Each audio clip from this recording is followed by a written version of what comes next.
At the beginning of this assignment, I was unsure on what situation that I would use in the experiment.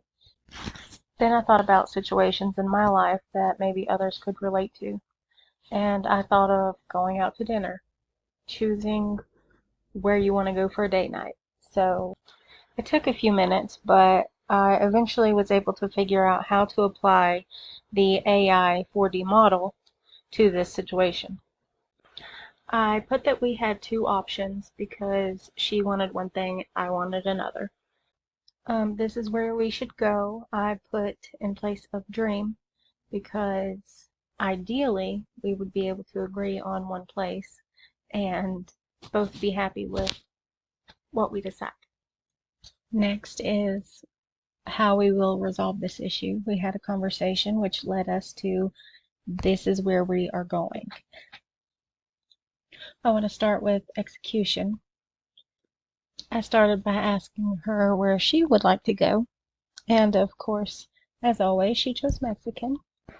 I, as always, am very indecisive, especially when it comes to food and going out, but it was really one of those nights where I just really couldn't decide.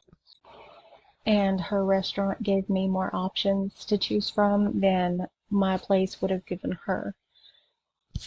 We decided to make it a win-win situation where we would go to her place and then she would plan a date night for another night where we would go to my favorite place. That brings me to reflections. In the end, we were able to compromise by using positive psychology, and we both found a way to be happy with our decision. It's very likely that we will continue to use this method to make decisions big and small. In this case, it prevented us from having to sit in the car for 2 hours trying to figure out where we're going. I could also see myself in the future using this and implementing AI in a more important and productive way.